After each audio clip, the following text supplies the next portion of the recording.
여러분, 길을 걷다 보면 새로 여는 가게도 많지만 또 어느새 보면 소리 없이 사라지는 가게들도 참 많죠. 이게 그냥 자연스러운 경제 활동처럼 보일 수도 있는데요. 사실 그 뒤에는 한국 창업의 악순환이라는 아주 구조적인 문제가 숨어 있습니다. 오늘 바로 그 현상을 한번 깊게 들여다보겠습니다. 자, 먼저 이 숫자부터 한번 보시죠. 100만. 이게 무엇을 의미하는 숫자일까요? 믿기 좀 힘드시겠지만 이게 단 1년 동안 우리나라에서 문을 닫은 사업체 숫자입니다. 역대 최고치라고 해요. 아니, 근데 여기서 정말 이상한 점이 있습니다. 상식적으로 이렇게나 많은 가게가 망해 나가고 있으면 새로 창업하려는 사람이 줄어야 하잖아요. 그런데 왜 계속해서 마치 불나방처럼 새로운 사업체들이 이 시장에 뛰어드는 걸까요? 바로 이 모순, 이게 오늘 우리가 풀어볼 핵심 질문입니다. 자, 그럼 이 어마어마한 숫자들 뒤에 있는 사람들의 이야기로 한번 들어가 볼게요. 도대체 누가 그리고 왜 이 힘든 창업의 길로 뛰어들고 있는 걸까요? 우리나라 전체 노동 인구가 한 2,700만 명 정도 되거든요.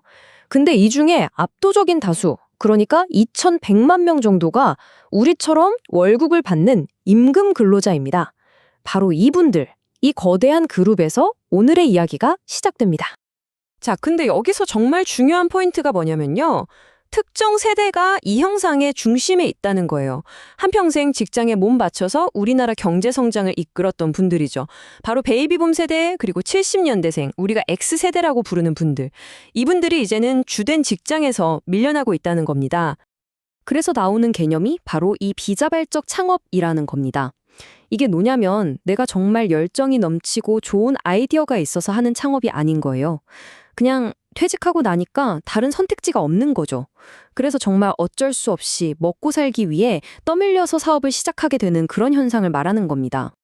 아니 근데 좀 이상하잖아요? 수십 년 동안 한 분야에서 일하면서 경험도, 노하우도 쌓으신 분들인데 왜 새로운 직장을 못 구하고 창업으로 내몰리게 되는 걸까요? 그 이유를 알려면 좀 더 큰 그림, 그러니까 경제 전체의 흐름을 봐야 합니다. 자, 이 연쇄 반응을 한번 보세요. 단계별로 아주 명확합니다. 첫째, 지정학적인 압력 때문에 우리나라 대기업들이 국내가 아니라 미국 같은 해외에 공장을 지으라는 압박을 받아요. 둘째, 당연히 돈이 해외로 빠져나가니까 국내 투자는 줄어들겠죠? 그리고 마지막으로 가장 중요한 건데 일자리는 결국 투자에서 나오거든요. 그러니까 투자가 없으니 경제가 성장하는 것처럼 보여도 정작 일자리는 늘지 않는 이른바 고용 없는 성장이 현실이 되는 겁니다. 결국 어떻게 될까요? 수많은 퇴직자들이 정말 막다른 길에 서게 되는 거죠. 다시 월급쟁이로 돌아가고 싶은데 그 문은 굳게 닫혀버렸고 그렇다고 다른 새로운 길이 보이는 것도 아닌 정말 답답한 상황에 놓이는 겁니다. 이렇게 갈 곳을 잃은 사람들이 결국 어디로 향할까요? 네, 바로 자영업 시장으로 내몰리게 됩니다.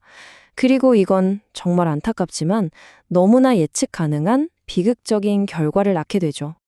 이해가 쉽게 아주 간단한 예를 한번 들어볼게요. 자, 여기 어떤 거리가 하나 있다고 상상해 보세요. 김밥 가게가 세 군데가 있어요. 이 동네 사람들이 한 달에 김밥 사 먹는데 쓰는 돈이 딱 600만 원이라고 쳐요. 그럼 세 가게가 사이좋게 200만 원씩 벌어가겠죠? 뭐 이 정도면 괜찮아요.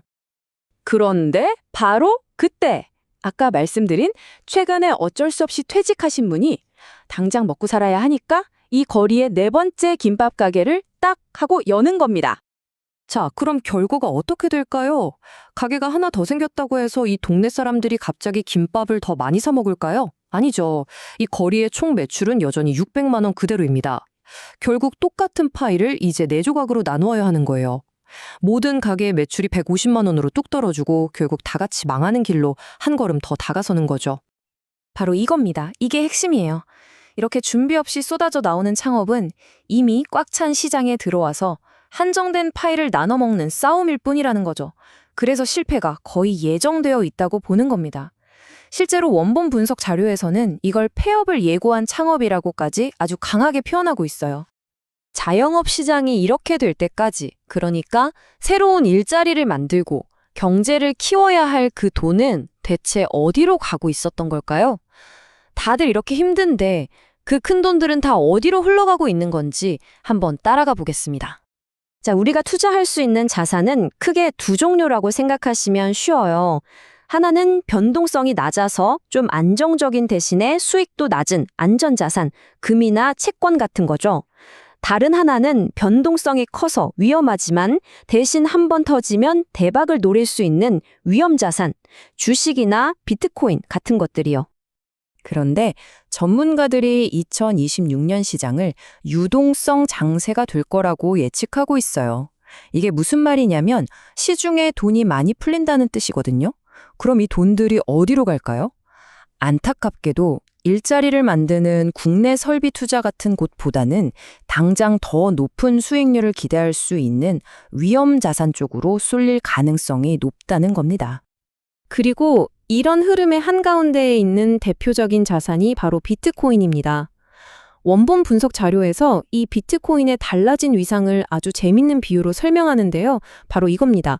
잠옷 입던 비트코인이 이제 턱시도를 입었다. 아니, 비트코인이 턱시도를 입었다니 이게 무슨 뜻일까요? 말 그대로 이제는 격식을 차린 자산이 됐다는 거예요. 예전처럼 그냥 일부 사람들만 아는 게 아니라 큰 기관 투자자들이 들어오고 심지어 미국에서는 퇴직연금으로도 투자가 가능해졌어요. 관련 법들도 막 생겨나고 있고요. 이게 뭐 안전자산이 됐다는 뜻은 아니지만 어쨌든 예전과는 다르게 이제는 제도권 안으로 들어와서 제대로 대접받고 있다는 거죠. 자, 그럼 이쯤 되면 정말 답답하죠? 이 암울한 현실, 이 악순환의 고리를 과연 끊어낼 방법은 있는 걸까요? 다행히 몇 가지 제안된 해결책들이 있습니다. 한번 같이 보시죠. 해결책은 크게 두 갈래로 나뉩니다. 첫째, 개인의 노력입니다. 퇴직했다고 해서 무작정 가게부터 차릴 게 아니라 그 업계에서 직원으로라도 먼저 일해보면서 시장을 배우는 준비된 창업이 필요하다는 거죠. 그리고 둘째는 정부의 역할이에요. 정부가 나서서 여기는 이미 레드오션입니다.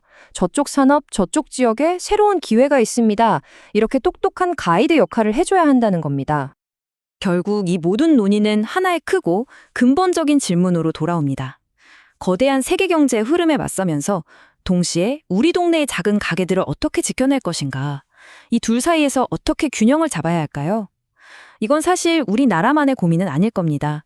오늘날 전 세계 많은 나라들이 함께 풀어가야 할 정말 어려운 숙제겠죠?